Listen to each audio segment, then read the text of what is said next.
Le ministre de la Promotion de la Jeunesse, des Sports et des Loisirs, M.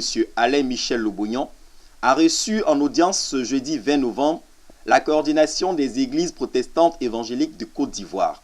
Cette délégation, conduite par l'archevêque Kassi Dazito, est venue présenter la conclusion des travaux du premier congrès national de la jeunesse chrétienne évangélique pour l'entrepreneuriat qui a eu lieu le 5 juillet dernier au Palais des Sports de Treichville. Afin de contribuer à l'émergence de sa patrie, la jeunesse protestante évangélique a produit 2 documents qui contiennent des propositions qui ressortent de ces assises.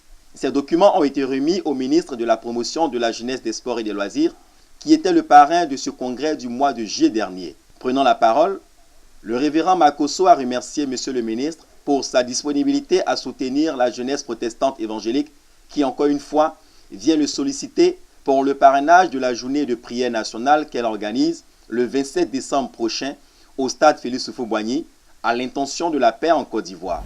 Nous remercions M. le ministre Alain Lobognon, ministre de la Promotion de la Jeunesse, des Sports et des Loisirs, du fait d'avoir accepté cette branche de notre famille qui est la jeunesse. Depuis 1960, c'est la première fois dans l'histoire de ce pays qu'un ministre de la jeunesse accepte officiellement de rencontrer les jeunes chrétiens. Le ministre Lobognon, à son tour, a salué l'initiative de cette jeunesse et l'a rassuré du soutien de l'État ivoirien. Je ne suis pas surpris de la démarche ce matin. Lorsque nous nous sommes parlé en juillet dernier, il était question de revenir avec les résolutions. Et je me ferai fort de porter au gouvernement ces conclusions-là qui viennent de m'être présentées. Ce qu'il faut aujourd'hui comprendre, c'est l'accompagnement de l'État. Et je peux vous rassurer, vous certifier aujourd'hui que l'État vous accompagnera parce qu'il est important que l'État assiste l'ensemble de ses enfants. Ces jeunes que j'avais vus en juillet dernier sont des jeunes qui, pour la plupart, ont la tête pleine. C'est ce que nous attendons.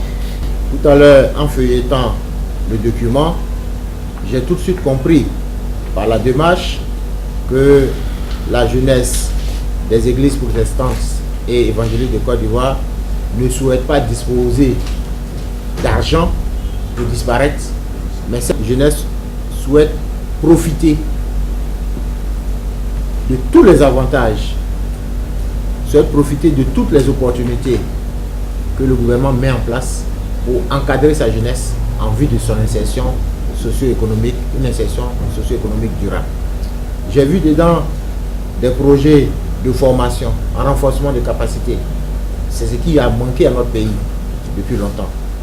Pour ceux qui sont d'un certain âge, ils savent qu'il fut un moment où la Côte d'Ivoire avait fait la promotion du commerce. C'était dans les années 70, 80, où on avait installé de grandes chaînes de distribution. Et malheureusement, ceux qui à l'époque ont eu la chance d'en être porteurs avaient tout fait échouer. Parce que nous n'avions pas pris la peine de former les dirigeants de cette époque. Aujourd'hui, c'est la tendance inverse. Le gouvernement insiste sur la formation des nouveaux entrepreneurs. Et notre ministère n'est pas le ministère de l'Emploi, nous l'avons toujours dit. Nous sommes un ministère qui veut faire la promotion de l'entrepreneuriat auprès des jeunes. L'archevêque Kassi qualifie cette rencontre de grande car c'est une première de l'histoire de la Côte d'Ivoire qu'un ministère rencontre les églises évangéliques.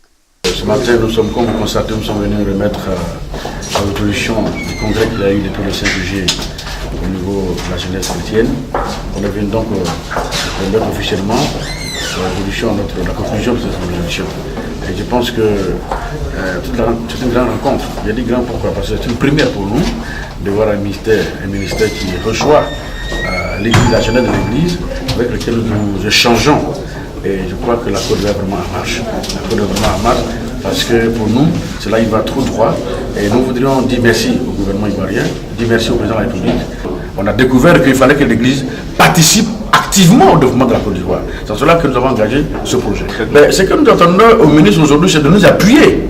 voilà, de nous appuyer, non seulement nous encourager dans les jeunes gens qui sont engagés sur ce projet, et puis aussi, en tant que ministre du gouvernement, de traduire notre pensée, de traduire notre vision au président de la République et à ce gouvernement, pour qu'ensemble, nous assurons de mettre ce qu'on a écrit, on nous a remis en pratique.